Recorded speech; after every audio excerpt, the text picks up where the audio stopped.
All right, let's get into it. We all know the song, right? But today, we're going to pull back the curtain on the surprisingly deep theology behind a Christmas classic, It Came Upon a Midnight Clear. And trust me, you might think you know it, but the story behind this carol, it's something else entirely. Yeah, that's the line. The world in solemn stillness lay. You can just picture it, can't you? This perfect, peaceful, silent night, the whole world just holding its breath to hear the angels sing. It's like the image on every Christmas card ever. But what if that wasn't true? What if the world wasn't still at all? See, this is where things get really interesting. What if that whole solemn stillness thing wasn't a description of reality, but more like a desperate wish for a peace that was absolutely nowhere to be found? So, let's talk about the song itself. It's not really a celebration carol, is it? It's more contemplative. It was written way back in 1849 by this guy, Edmund Sears. He was a Unitarian minister up in Massachusetts. And you'll notice, unlike a lot of other carols, he's not just retelling the story of the baby in the manger. He's created a song of deep, deep reflection. Yeah, the focus is totally different.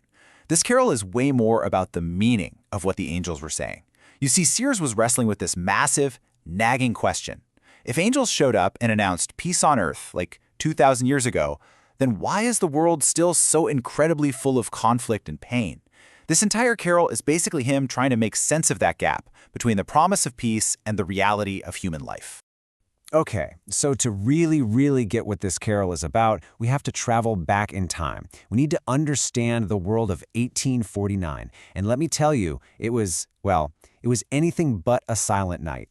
It was a time of huge social and political chaos. Just look at this timeline. I mean, it tells the whole story. Sears is writing this in 1849. The Mexican-American War had just wrapped up a year before. All across Europe, these massive upheavals, the revolutions of 1848, were just exploding. And right there at home in the U.S., the tensions over slavery were getting hotter and hotter, just a decade before the Civil War. So yeah, this is the world he's writing A Christmas Carol in. A carol about peace. So you see what's happening here?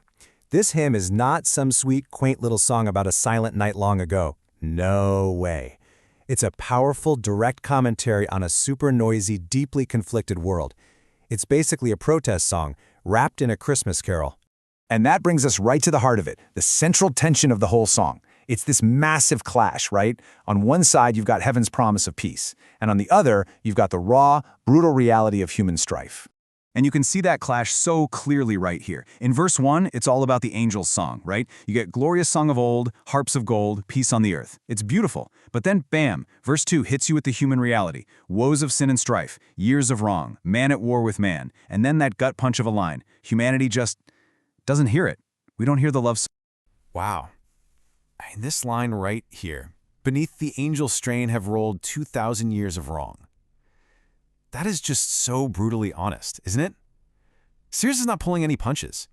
He's basically saying, hey, for the entire history of Christianity, this beautiful song of peace has been playing in the background, but we've just spent 2,000 years drowning it out with our own failures and conflicts. It's such a raw and realistic view of human history. Okay, but the song doesn't just leave you there in that dark place. It would be a pretty depressing Christmas carol if it did, right? No, after pointing out the problem, the whole mood shifts. It goes from this sad reflection to an urgent call to responsibility. It's a call to do something.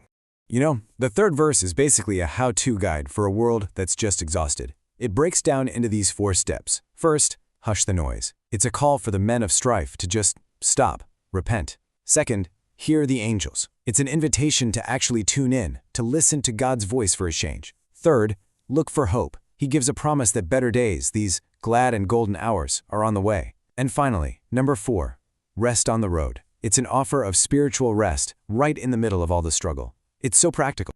And think about who this message is for. He's so specific.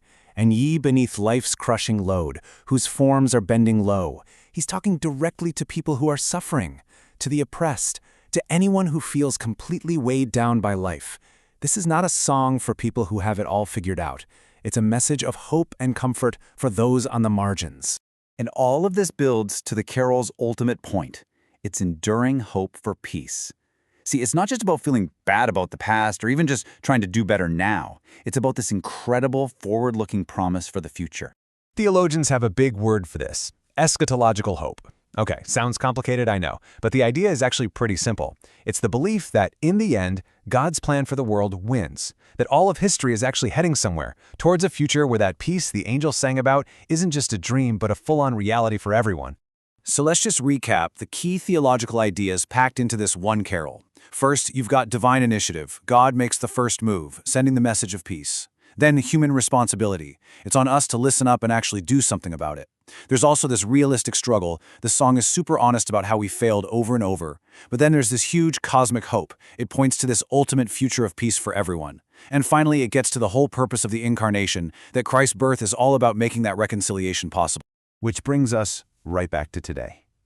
That song of peace is still going. Sears wrote this almost 175 years ago, in his own noisy, conflicted world. And in our world, which is just as noisy, just as conflicted, the question he's asking is maybe more important than ever. The angels are still singing. Are we listening?